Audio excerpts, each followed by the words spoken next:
বিভিন্ন কর্মকাণ্ড, কথাবার্তা এগুলো এখন ভাইরাল হয়ে যাচ্ছে। অতি সম্প্রতি এ সকল ভাইরাল যে কথাবার্তা তার মধ্যে খুব ইন্টেলেকচুয়াল লেভেলে কিছু কথাবার্তা হচ্ছে, যেমন শেখ হাসিনার সঙ্গে তার পর্যায়ের যারা ছবি তুলেছেন, আন্তরিকতা দেখেছেন, তারা সবাই ক্ষমতাহারা হয়েছেন। কথা প্রসঙ্গে কেউ বলার চেষ্টা করেছেন যে জাস্টিন ট্রুডোর সঙ্গে তার খুব ভালো সম্পর্ক ছিল, তিনি তাকে তার মায়ের মতো শ্রদ্ধা করতেন এবং শেখ হাসিনাও তাকে পুত্রবত স্নেহ করতেন। তো এই কারণে জাস্টিন ট্রুডোর প্রথমে ঘর ভাঙলো, তার বউ চলে গেল, এরপর তার প্রধানমন্ত্রিত্ব চলে গেল।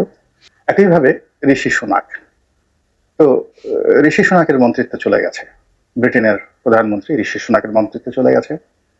তার সঙ্গে আত্মীয়তা থাকার কারণে টিউলিপ সিদ্দিকী, তার ছোট বোন রূপন্তী, তারপর অন্যান্য যারা আছেন, ববি সিদ্দিকী, ইংল্যান্ড তো বটেই, সমগ্র ইউরোপে, আমেরিকাতে, সারা দুনিয়াতে তারা বলতে গেলে এখন একটা ভীষণ রকম ঝুঁকি ঝামেলার মধ্যে পড়েছেন। সবাই ট্রল করে বলার চেষ্টা করছেন যে তিনি অতি উৎসাহী হয়ে ওই যে শেখ হাসিনার সঙ্গে ছবি তুলেছিলেন, এ কারণেই তার আজকের এই অধঃপতন। এখন জাস্টিন ট্রুডো, জো বাইডেন, ঋষি সুনাকের মতো বিখ্যাত লোকদের পতন হয়েছে। দর্শক বন্ধুরা, এনাকে তো চিনেন, সাবেক এমপি আওয়ামী লীগের গোলাম মাওলা রনি। পরবর্তীতে তিনি আওয়ামী লীগ ছেড়ে বিএনপিতে যোগ দিয়েছিলেন, সেখানে তিনি ইলেকশনও করেছিলেন কিন্তু হারছেন। এই গোলাম রনি সাহেব কি বলছেন বুঝছেন? হ্যাঁ, শেখ হাসিনা যার যার সাথেই ছবি তুলছেন, পিকচার তুলছেন কিংবা সেলফি তুলছেন, এইভাবে তারাই বিপদে পড়ে গেছেন।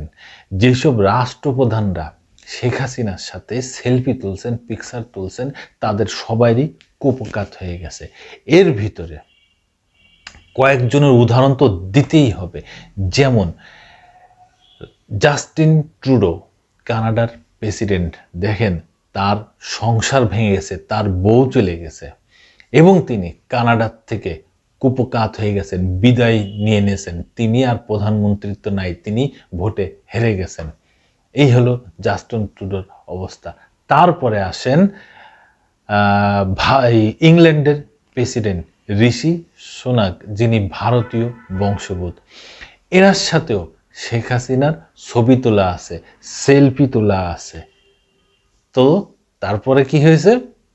তারও পতন হয়ে গেল, তিনিও প্রেসিডেন্ট পদ থেকে সরে গেলেন, হেরে গেলেন, শুধুমাত্র শেখ হাসিনার সাথে সেলফি তোলার জন্য। লাস্ট অবস্থায় আসেন আমেরিকার প্রেসিডেন্ট জো বাইডেন। জো বাইডেনও শেখ হাসিনা তার মেয়ে পুতুলের সাথে সেলফি তুলেছেন, পিকচার তুলেছেন। সেই পিকচার তোলার পরে তারপরে জো বাইডেনেরও বিপদ চলে আসলো। আমেরিকার প্রেসিডেন্ট তিনি আর হতে পারলেন না, তিনি পরবর্তীতে সেখান থেকে সরে গেলেন। এখন বিশ্ব মোড়ল আমেরিকার প্রেসিডেন্ট ট্রাম্প। ভাগ্য ভালো এই ট্রাম্পের সঙ্গে হাসিনার বর্তমান ছবি নেই।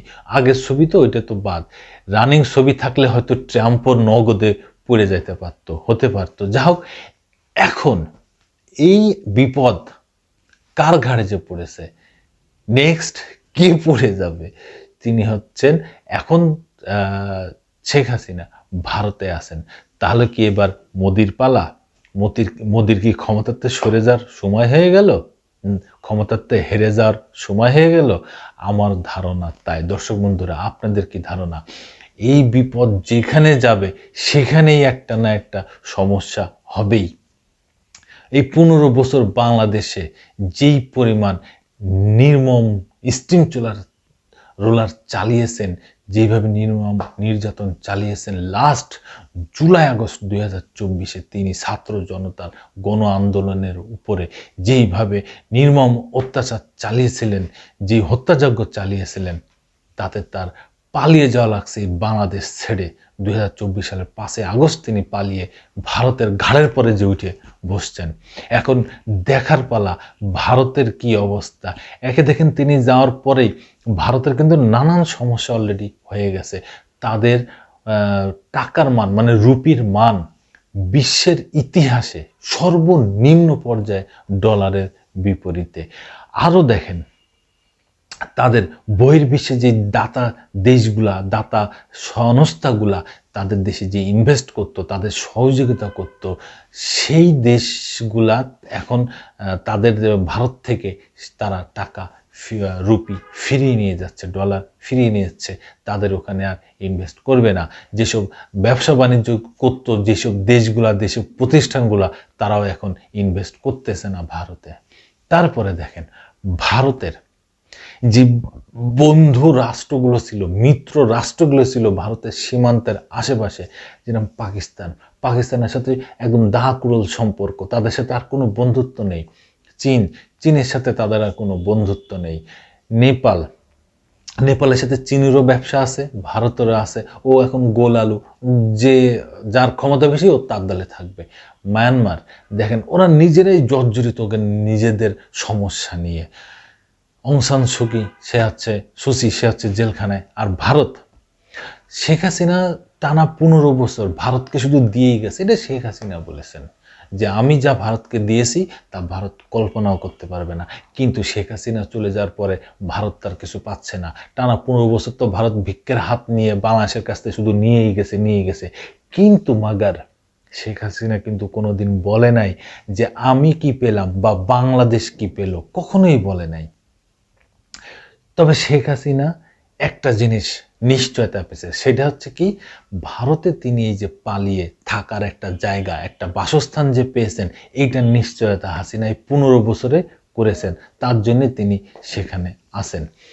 এখন দেখার পালা নেক্সট এই পড়ে যাওয়ার ঘটনাটা কোন দেশ বা কোন দেশের রাষ্ট্রপ্রধানের হবে। যেহেতু ভারতের আছে, তাহলে ভারতের রাষ্ট্রপ্রধানকে মোদি হয়তো ক্ষমতাতে সরে যেতে পারেন, আমার এরমই ধারণা। যেহেতু বিশ্বের মোড়ল, বিশ্বের মাথাওয়ালা 3 দেশ, তাদের রাষ্ট্রপ্রধানরা যদি এইভাবে শেখ হাসিনার সাথে ছবি তোলার জন্য পড়ে যেতে পারে, আর সেহেতু শেখ হাসিনাকে ওরা ওখানে জায়গা দিছে ভারত, তারা তো সেখানে তো কি হবে। অলরেডি দেখেন ভারতের বিভিন্ন সমস্যা তো হইতেই আছে। ভারত বাংলাদেশিদের ভিসা বন্ধ করে দিয়েছে, বাংলাদেশের সাথে সম্পর্ক নষ্ট করেছে, বাংলাদেশের সাথে সব ব্যবসা বাণিজ্য বন্ধ করে দিয়েছে। তো দেখছেন অলরেডি ভারতের এই সমস্যাগুলো অলরেডি হয়ে গেছে।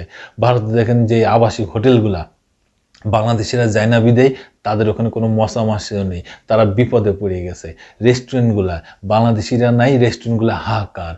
কলকাতার নিউ মার্কেটের যেই বিশাল বড় বিজনেস, ওই বিজনেস এখন শ্মশান হয়ে গেছে।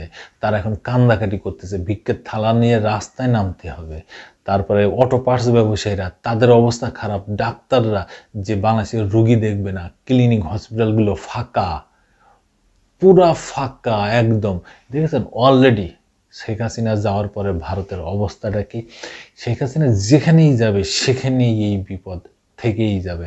আজকে এই গোলাম মোল্লা রনি সাহেব সেই কথাটাই বলার চেষ্টা করতেছেন যে এইভাবেই এই বিষয়টা ভাইরাল হয়েছে, ট্রল হয়েছে, এবং সেটা নিয়েই তিনি তার এই বক্তব্য দিচ্ছেন। তো আমার কথা হচ্ছে যে কোনো মানুষ আসলে অপয়া হয় না, অপয়া হয় তার কাজে, তার কর্মে। সেটাই শেখ হাসিনা বারবার যেখানে যায় সেখানে সেটাই প্রমাণ করে। দর্শক বন্ধুরা, আপনাদের যদি কোনো মতামত থাকে অবশ্যই কমেন্টসে জানাবেন। আবার আসবো আবার কোনো নতুন ঘটনা নিয়ে, নতুন কথা নিয়ে। আমি প্রিন্স।